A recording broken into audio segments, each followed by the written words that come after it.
In this edition of Entertainment Zone, I will be giving you my opening night review of Paranormal Activity 2.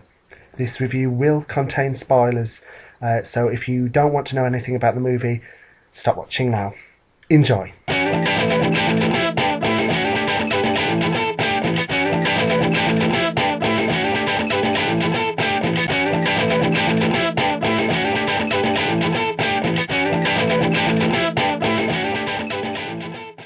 Hi everyone, it's me, Ben Almaden, and welcome to Entertainment Zone. I am here for my opening night review of Paranormal Activity 2. I've just got back from the cinema from watching it. Came out today here in the UK. And it was terrifying. Before I go into it, I just want to tell you my experiences with Paranormal Activity. I never managed to see the first one last year. I was like, what is all this hoo-ha about, and how on earth is it defeating Saw 6? And I kind of badmouthed it without seeing it, and I thought, no, this is wrong of me. So I will watch the film. So I got the film, and I watched it. And it made me jump, but it didn't really scare me. But I got really into it, and I thought, hey, yeah, this is actually pretty good, and I can understand why it did well. I was very worried because I hated Blair Witch Project, and I thought it was going to be a lot like that. So I'm glad it wasn't. Yeah, I really liked the first one, so I thought I'll go and see number 2. And honest to God, no film's ever scared me before. The closest I've come to being scared at a film was The Ring, and I was just a bit creeped out by The Ring the first time I saw it. But this genuinely terrified me. It's so much scarier than the first one. It's unbelievable. The audiences were terrified in the cinema. People were screaming, jumping, going, oh! I mean, towards the end, I was just like in my seat, like, oh my God, it's horrifying.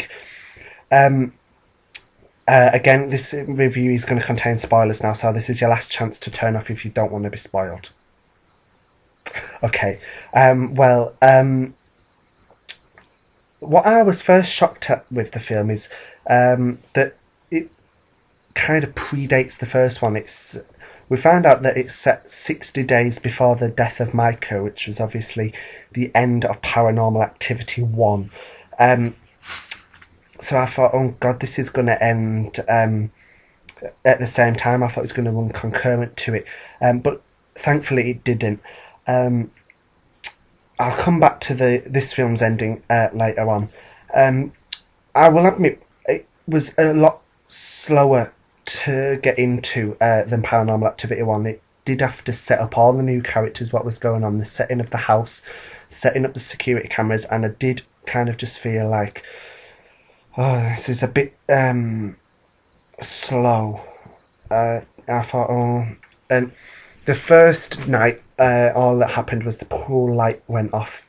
Second night, I think, was the dog barking or something, and then they wake up and the pool cleaner's magically out of the pool, and I thought, okay. And then the third night that they shown was the first bang. It was a jump, but nothing that we hadn't had in Paranormal Activity 1, and I just thought, this is going to be a rehash of the first one. It's just going to be everything we've seen. I thought, this is not going to bring anything new. But how wrong I was. Now the family in the film is Katie's family. It's her sister and the stepson, her sister's stepson, and her stepbrother. So the sister and the stepbrother, the little baby, lives with the dad and the stepmom. And obviously Katie is a part of this family.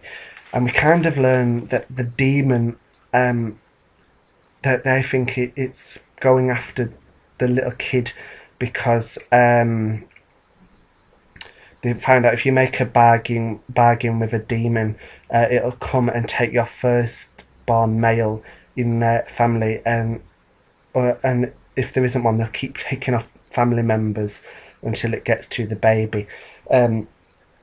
Which has happened, obviously. It's taken out Katie in the first one possessed her, killed Micah, and it's coming after their family now.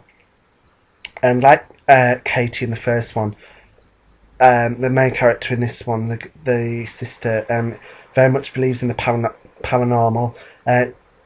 She blames the paranormal for the loss of her mother, her and Katie's mother, and she's a firm believer that she is getting haunted in this film, and the dad isn't open to it at all until the stepmom, his wife, gets possessed later on, and that's probably one of the most terrifying. The baby as well. The whole film was brilliantly acted, including the baby. It was amazing. The scenes that are just genuinely terrifying. They started getting truly horrifying when the stepmom's just in the kitchen and literally every cupboard door, oven door, everything, microwave just flings open and just really loud bang. It's like boom. It was terrifying. And I was like, oh Christ. And then later on, she gets possessed where she sees shadows going over, and you know, the stepmom tries to attack the dad, and she says to the sister, leave the baby alone. So she is very much possessed in this one.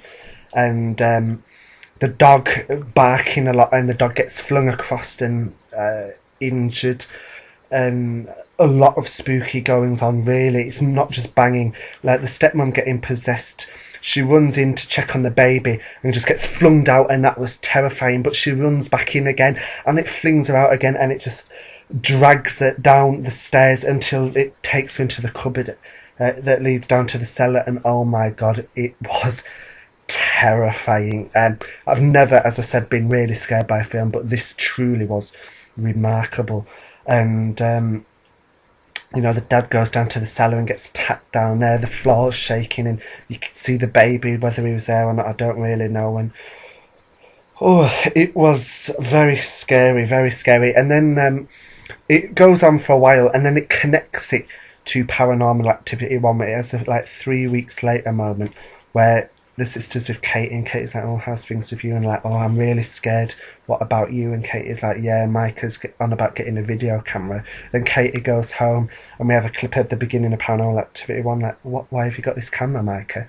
And then it says Micah was killed, and so on. And then it leads up to the ending to the movie. I mean, earlier, as I said, the stepmom's possession and her attacks on the family are horrifying. But Katie returns at the end of the film, and it's terrifying. You see the dad laid on the sofa watching TV, and then Katie, in her pyjamas that are all bloodstained from where she's killed Micah, just appears, and he turns around to look at her, and she's gone, and then he turns back, and she's just behind him, and she just snaps his neck. It's so brutal. It was really, honest to God, terrifying.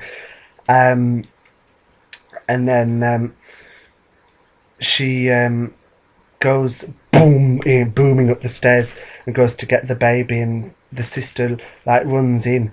To the sister hears what's going on. I think I can't really remember. But the sister goes to check on the baby, and then Katie walks up the stairs, and she just flings her sister at the camera, and then takes the baby, and that's where it ends. It says that the younger sister returns from a school trip. I think she was briefly in it at the beginning, I can't remember, but she returns home to find the bodies, and Katie and baby Hunter's whereabouts are still unknown. And then it goes really black before the credits come on, just black for ages, and I thought, oh god, we're going to get a scare. But we didn't, and we just had the credits. But yeah, people were genuinely terrified, screaming. Some people walked out, some were crying, and in the credits there was one girl just like, oh please, I just need to get out of here. It's just in tears. It was terrifying. And I've never had that so much interaction in the film, in the cinema like that. I know it happens a lot in America, but over here in the UK we're more reserved.